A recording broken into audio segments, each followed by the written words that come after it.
Dambuhala ang kakampi ni PBBM. Isa hong dambuhalang puwersa militar dyan sa WPS. Babakapan po nila tayo. Tutulungan po nila tayo. Yan po mga kaistorya ang 7th Fleet ng US Navy. Nagsalita na po mismo ang Vice Admiral, mataas na opisyal po ng 7th Fleet ng US Navy ang nagsalita sa panahon po ngayon ni PBBM. Ito hindi po hiningi ni PBBM ang tulong ng 7th Fleet, pero kusa pong nagpahayag ng suporta ang 7th Fleet ng US Navy. Ang galing, no? Ang galing. Pag-share po, mga kaistorya. At pakilike. Hindi digmaan agad ang hinahangad natin dito. At least, pumapalag tayo sa China. Kesa naman, pumapayag tayong magpaapi sa China dyan sa West Philippine Sea. Nililinaw natin yan, Ito po, India Times ito, India mismo ang nagbalita. Anong sabi po dito? Teka lang, bakit anong ginawa mo? Ayan.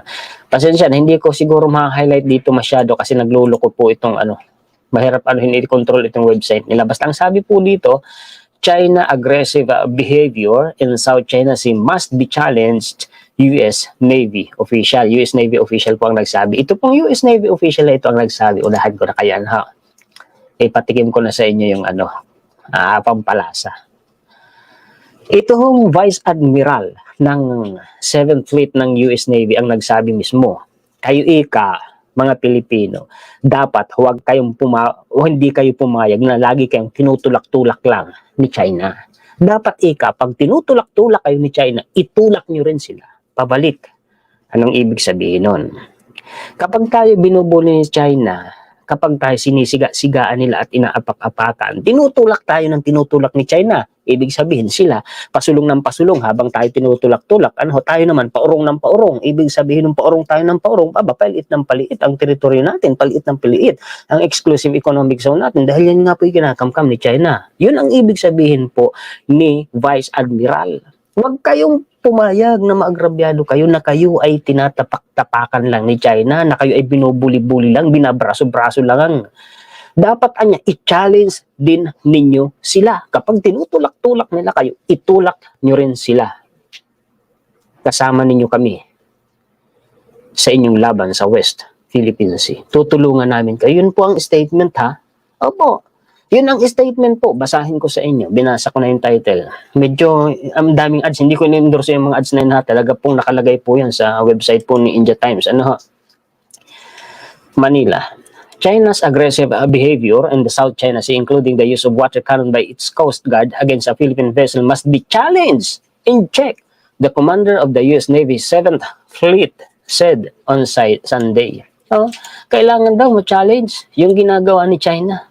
Sabi yan ng mataas na opisyal po ng US Navy 7th Fleet.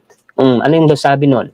Ito po, si Vice Admiral Carl Thomas assured the Philippines of US backing in the face of shared challenges in the region, saying, "My forces are out here for a reason." Ganda nito. My forces are out here for a reason. Hindi kami nandyan lang para i-enjoy lang namin yung tinatawag na freedom of navigation. Hindi kami nandito sa rehiyon na ito para lang dumaan. Nandito kami dahil may dahilan. Anong dahilan?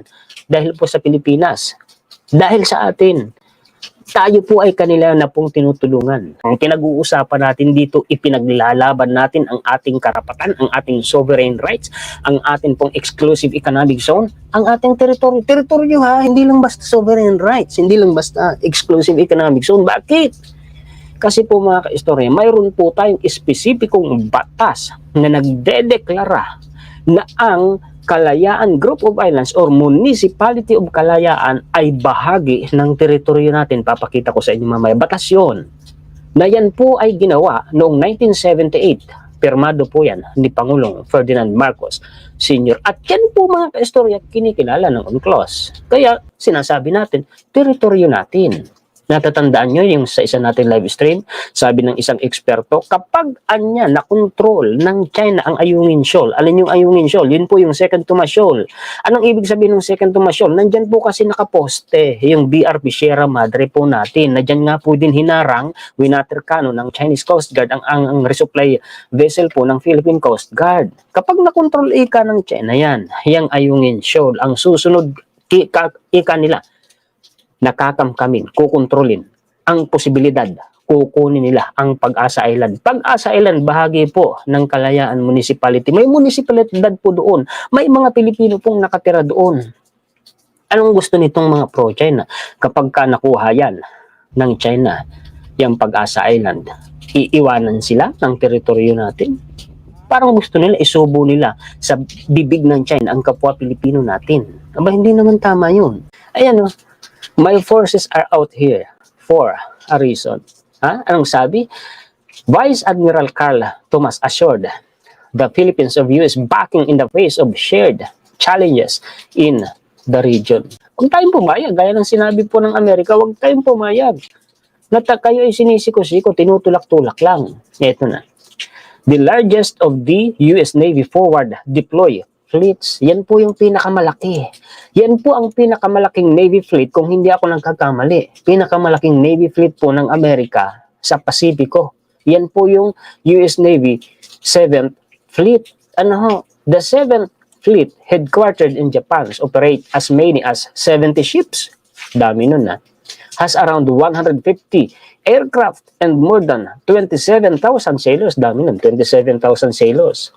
It operates over an area of 124 million square kilometer, 48 million square miles from bases in Japan, South Korea, and Singapore. Laki nga. Laki nga ng area na sako po nila. Ano, mga kaistorya? You have to challenge people, and I would say operating in a gray zone. Anong gray zone? Yung ginagawa ng China dyan sa West Philippine Sea.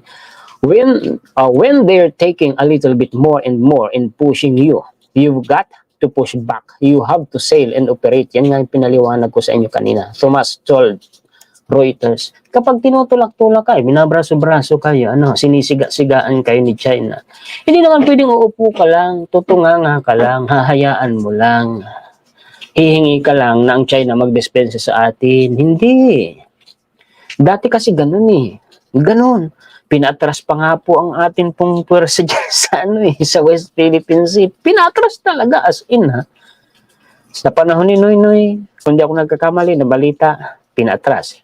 Ay nagsalita din si former President Rodrigo Duterte. Sa panahon naman ni former President Rodrigo Duterte, yung planong i-militarize po, yung disputed area na yan, planong i-militarize ng Pilipinas, kinansila din po niya. So, anong meaning nun? Sumuko tayo, umatras tayo. Naduwag tayo sa China. Ang sabi po ng mataas na opisyal ng US Navy Fleet, na si Admiral Tomas, pag tinutulak-tulak kayo, binubuli-buli kayo, sinisiga-sigaan kayo, inaapak-apakan kayo, tinutulak-tulak kayo, tulak mo rin sila pabalik. Kasi pag hindi mo nga naman yan tinulak pabalik mga kaistorya, hindi ka gumawa ng paraan, hindi ka pumalag. Hindi sa paraang palag na makikipagdigmaan, hindi yun ang pinag-uusapan natin, inuulit-ulit natin na kasi maraming paraan. Sa maayos ng paraan magagawa yan.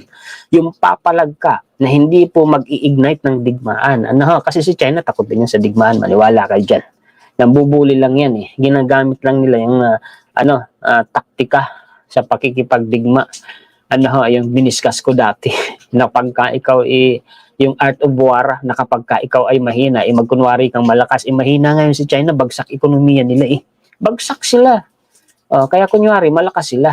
Ayun ang pinoproject nila sa buong mundo, kaya ganyan ang ginagawa nila. Huwag ka pumayag.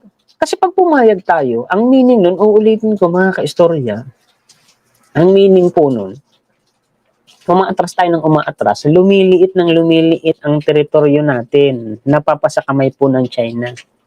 Oo, tingnan yung Tindas Line. Nakalagay sa Tindas Line?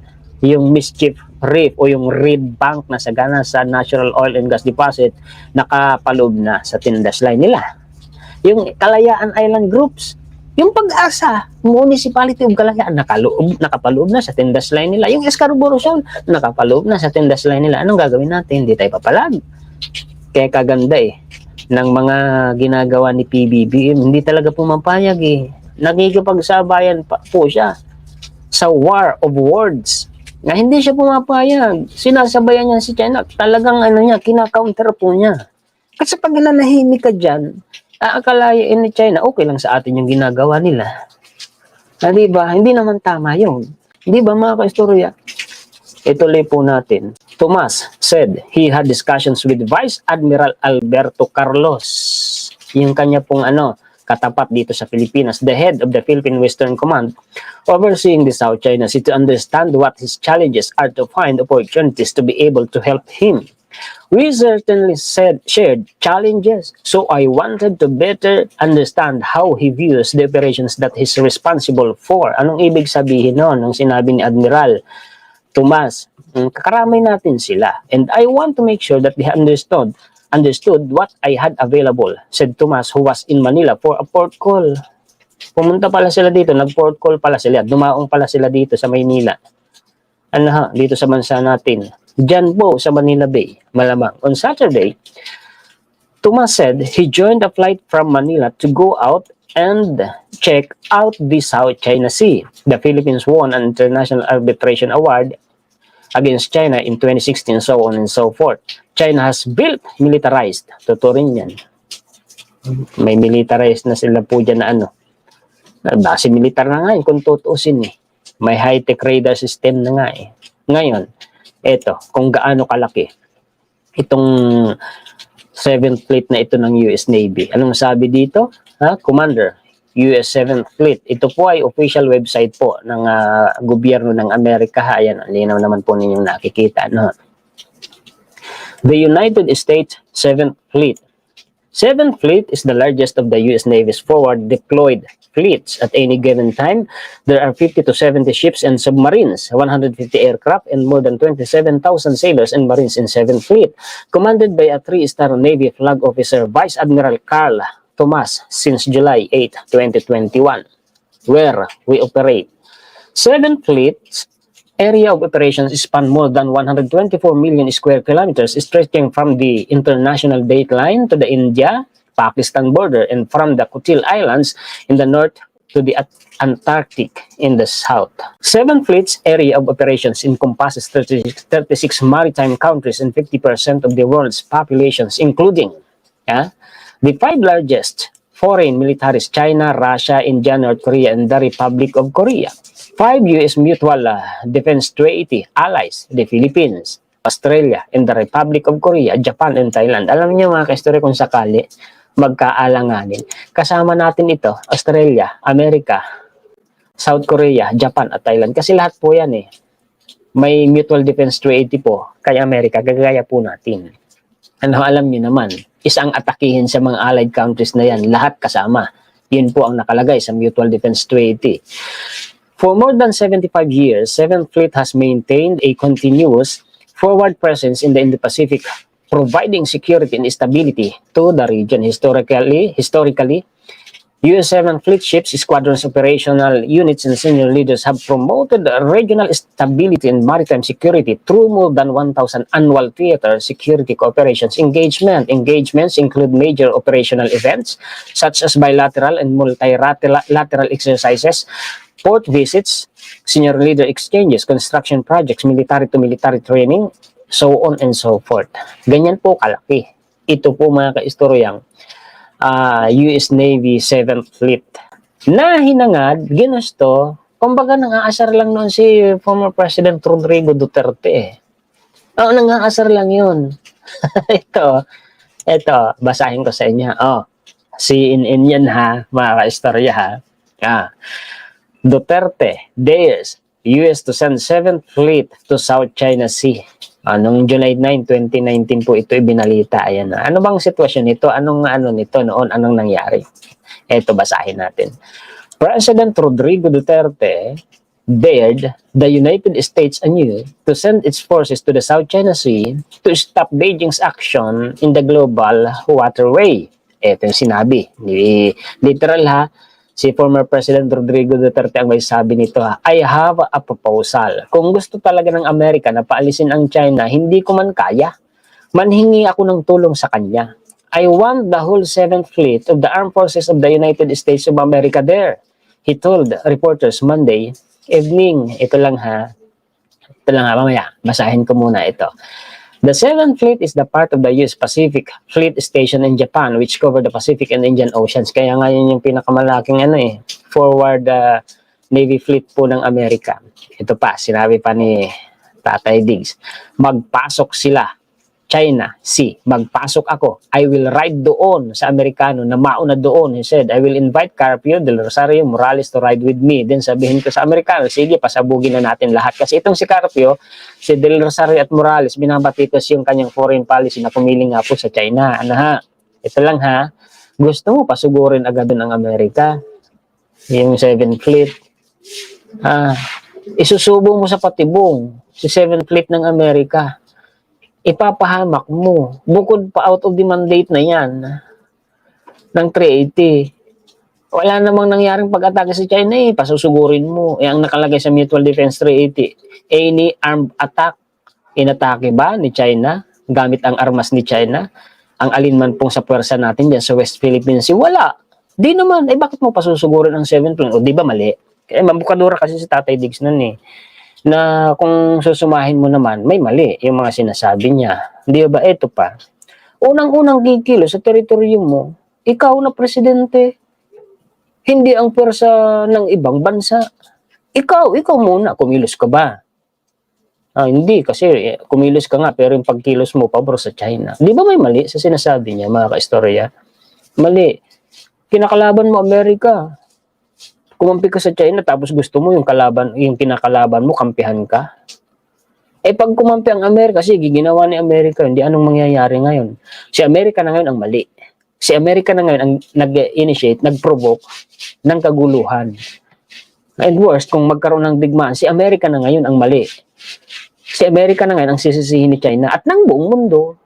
Dituwang-tuwa naman ngayon si China, magtatatalo niyan sa katuwaan si China kasi nakaligtas na siya sa pang-uusig ng mundo. Si Amerika na ngayon ang uusigin ng mundo, hindi na si China, di ba? Di ba? Kung tutusin nung time na ito, akalain mo ganda-ganda ng sinasabi ni former President Rodrigo Duterte. Hello, di pa naman huli ang lahat, di ba mga kaistorya? Kung sakaling ako, nabula din ako, aminado ako dyan. Pag nagkamali ka kasi di naman masamang umami, nabula din ako.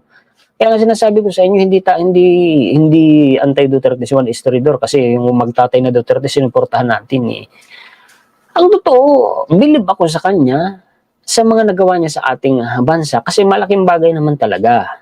Ang hindi lang talaga ko believe at talaga lang kinukontra ko mga kaistorya, yung pagiging pro-China niya, yung foreign policy niya na pumapabor sa China kasi damage na damage po yung soberanya natin, teritoryo natin, yung exclusive economic zone natin, yung ating sovereign rights, damage na damage po. Hindi pa naman huli ang lahat. Pag nagkamali ka, itama mo. Kung nabula ka, hello, papabula pa ba kayo ulit? Mga kaistorya? O midterm election, 2025. Isip-isip, mga kaistorya. 2028, presidential, national election. Isip-isip po. Isip-isip, papabor pa ba kayo sa mga pro-China? Isip-isip, mga kaistorya. Sabi ko nga sa inyo isa pang pro-China ang maupo sa Malacanang, yari tayo. Yari tayo, wala na tayong magagawa. Mag-isip kayo, mga kaistorya. Hello. Kung sakaling may magagalit, nagsasabi lang ako ng totoo dito. Alam nyo yan, mga kaistorya, na totoo ang sinasabi ko dahil ang nangyayari naman bilad na bilad sa ilalim ng sikat ng araw. Binalita parang maraming beses po yan ng mainstream media. Kaya alam na alam ninyo yan dahil alam ko na kayo rin nakasubaybay sa mga balita. Diba? Diba? Isip-isip din, mga kaistorya. Huwag na kayo ulit magpabola. Tuloy natin. Dito. Duterte was referring to stance critics of the administration's policies on the South China Sea dispute which China, including Supreme Court Senior Associate Justice Antonio Carpio, yan yung binanggit kanina, former Foreign Affairs Albert Del Rosario and ex-Ombudsman Conchita Carpio Morales. Ito si ano yata ang Secretary of Foreign Affairs ni Noynoy Aquino noon si Albert Del Rosario. Paki-comment mga po mga istorya, correct me if I'm wrong.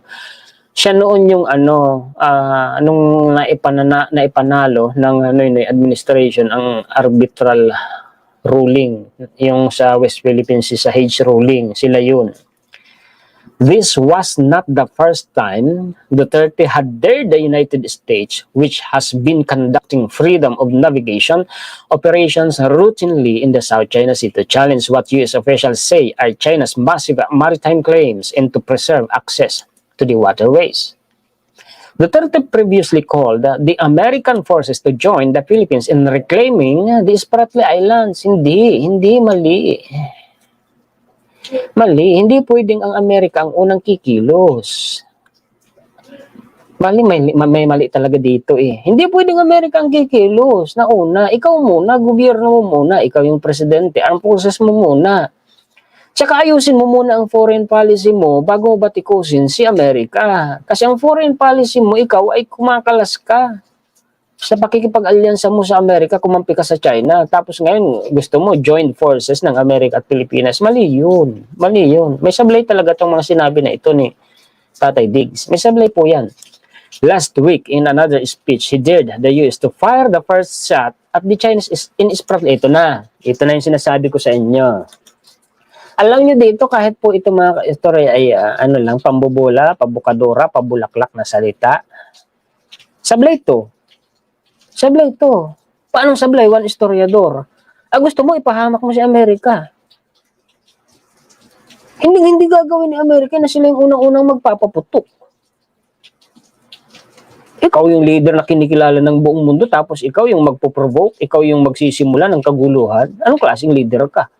At saka kung gagawin ni Amerika, na si Amerika ang unang-unang magpapaputok, si Amerika ang unang-unang susugod, hello, di pinahamak mo si Amerika.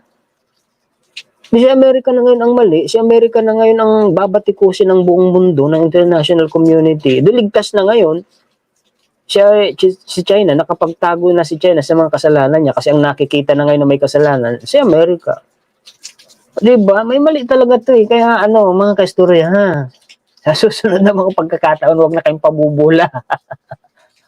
Huwag na kayong padadala sa matatamis na pananalita. Ang tingnan ninyo yung realidad, hindi yung salita. Yung totoong nangyayari sa bansa natin. Mga kaistorya, ingat na kayo. Natuto na tayo ng leksyon. Yung sa unang pagkakataon, nadaya ka, naloko ka, nautok ka, pare-pareho tayo. Aminin ko, ako din eh.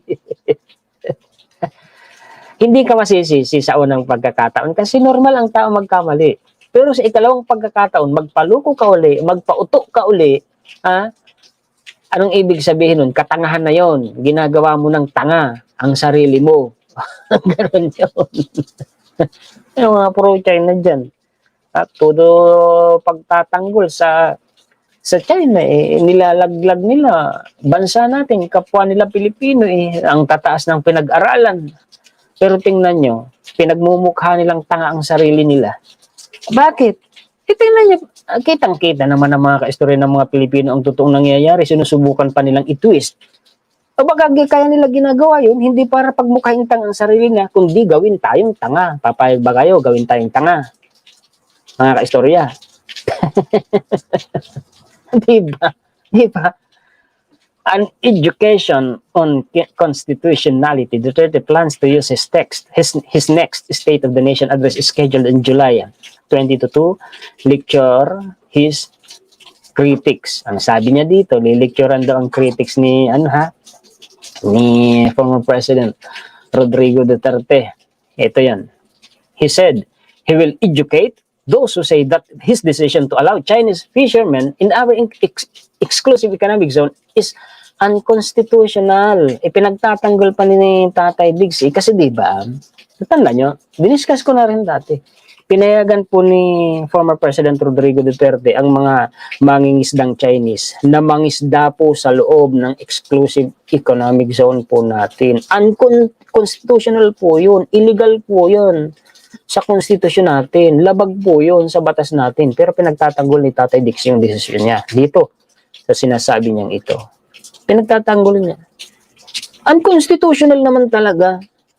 Imposibleng hindi naman alam ni Tatay Diggs yun, abogado siya eh. Yung ginawa ko, nasabi ko, you can fish. Tama talaga ako. Hindi magiging unconstitutional yan. Hindi he claimed by any stretch of imagination. Bakit? Bakit? Bakit niya siya pinagtatanggol? Unconstitutional yun, linaw-linaw nun. Presidential Decree number 1599 series of 1978. Batas po ito. Presidential Decree po ito ni Pangulong Marcos Sr. 1978. Palakihin ko. Ha?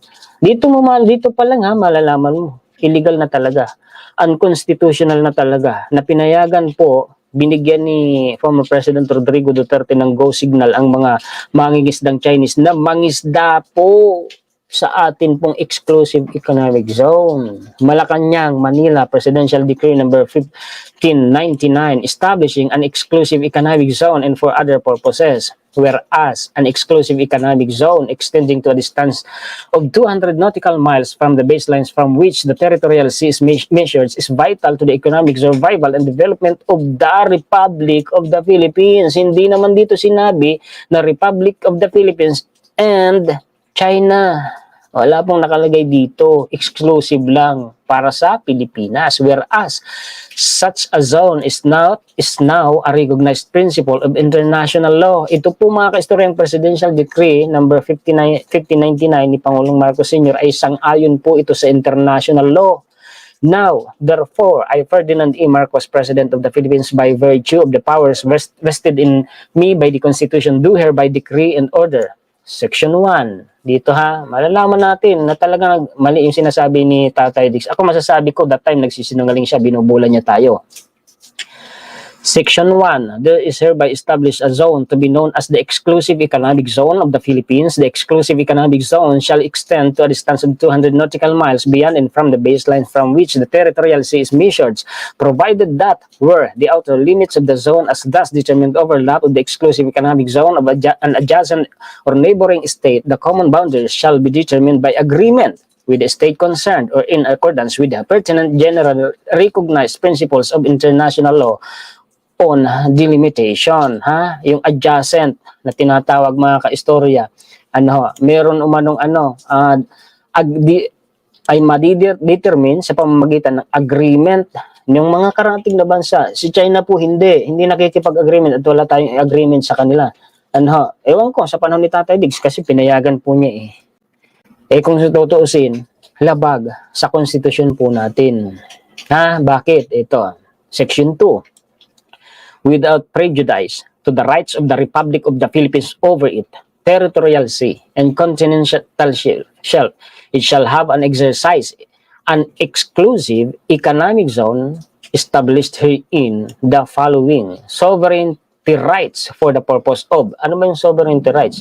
Ito exploration, exploitation, conservation, and management of the natural resources, whether living or non-living, both renewable and non-renewable of the seabed, including the subsoil and the subjacent waters, and with regard to the other activities for the economic exploitation and exploration of the resources of the zone, such as production of energy from the water currents and winds. Pagtiyagaan nyo, mamaya malalaman nyo. Exclusive rights and jurisdiction. Ayun na nga Diba? Exclusive. Pag sinabi mong exclusive, may kasama bang ibang lahi? Hindi. Para lang sa mga Pilipino po. Para lang sa Pilipinas. Nasa Section 2 po tayo. Letter B, under Section 2 ng Presidential Decree number 1599 series of 1978. Exclusive rights and jurisdiction with respect to the establishment and utilization of artificial island, offshore terminals, installation and structures, the preservation of the marine environment, including the prevention and control of pollution and scientific research. Nag-research po dyan si China, pati pala scientific research sa ating exclusive economic zone, exclusive para lang sa Pilipinas. Pero bakit nag-conduct ng research, scientific research dyan si China? Such other rights as are recognized by international law or state practice. Ito na. Dito malinaw na Malinaw na dito. Mali yung sinasabi ni Tatay Diggs. Section 3, except in accordance with the terms of any agreement and entered into with the Republic of the Philippines or of any license granted by it or other under authority by the Republic of the Philippines, no person shall, tingnan nyo ha, no person shall, in relation to the exclusive economic zone, walang sino mang tao niya ang maaring gawin ang mga ito. Ano yun? Sa loob ng exclusive economic zone natin ha, walang sino man, maliban sa mga Pilipino, explore or exploit any resources. Resources natin, yung mga isda dyan eh. Pinayagan ni Tatay Diggs, mga isda ang mga Chinese. Carry out any research, excavation or drilling operations. Under GMA administration, meron din pinayagan na magkaroon po ng seismic survey ang China. Bawal din pala yon. Base po dito sa Presidential Decree number 1599. Bawal din pala yung sinabi ni Tatay Diggs na pinapasok niya ang mga Chinese para mangisda sa loob ng exclusive economic zone natin. Conduct any research, construct, maintain, or operate any artificial island, offshore, terminal, installation of other structures or device, or itong construct, artificial island, installation, ginawa ni China yan sa loob po ng ating exclusive economic zone. Ito pong Presidential Decree number 1599 ni Pangulong Marcos Sr. Ulit, nakasang-ayon po ito sa international law. Matalinong abogado po ang Pangulong Marcos Sr. eh. Perform any act or engage in any activity which is contrary to or in derogation of the sovereign rights and jurisdiction herein provided. So on and so forth. Linaw. Nung time na yun, binubula tayo ni Tatay Diggs. Unconstitutional, pero pinangangatwiranan niya. Hindi raw ang unconstitutional yun. Unconstitutional talaga. Bawal talaga. Bawal talaga. Ito parang gusto ng mga pro-China, abandonahin natin. Parang gusto nila, isubo nila itong Municipality of Kalayaan sa bunganga ng mga Chinese. Kay Pangulong Marcos Sr. din ito. Yeah? Mapapansin ninyo, parehong 1978 po ito. Ito, parehong 1978 po, exclusive economic zone, 1978 din, Presidential Decree number 1599, June 11, 1978. Tapos itong pagdedeklara po ng Calayan Island Group bilang bahagi ng atin pong teritoryo, June 11, 1978 din po.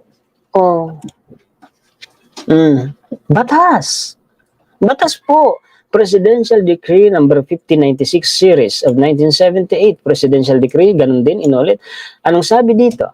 Declaring certain area part of the Philippine territory and providing for their government and administration, whereas by reason of their proximity by the cluster of islands and islets in the South China Sea situated within the following Kalayaan Island Group. Walang ibang presidente na nakagawa po niya, nakapagpatibay ng ating exclusive economic zone at nakapagtatag ng batas na kinilala po ng international law, nakapagdagdag ng teritoryo kung hindi po si Pangulong Marcos Sr. lamang. Yung mga sumunod, ang parang gusto isuko ang teritoryo natin, yung mga pumalit sa kanya. Yan ang malaking pagkakaiba. Ngayon, Marcos ulit ang nakaupo. Marcos ulit ipinaglalaban na ang teritoryo natin. Merong mga bumabatikos. Maniniwala ba kayo sa mga bumabatikos? Kanino kayo papanig? Sa dalawang Marcos? O doon sa mga pumalit sa mga Marcos? Nakita nyo naman resulta eh. Diba? Nakita nyo. Nakita nyo mga ka-istorya. Papabula pa ba kayo ulit? Magpapabula pa kayo ulit? Paki-share po.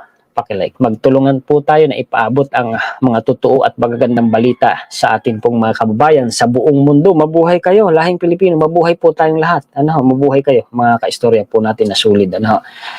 Muli ako po si Juan Historiador, ang tagakwento ng totoong istorya ng kasaysayan na nagmamalasakit po sa kapwa ko Pilipino at nagmamahal sa bayang ito, ang bansang Pilipinas. Maraming salamat po sa inyo. Pagpalain po kayo lahat.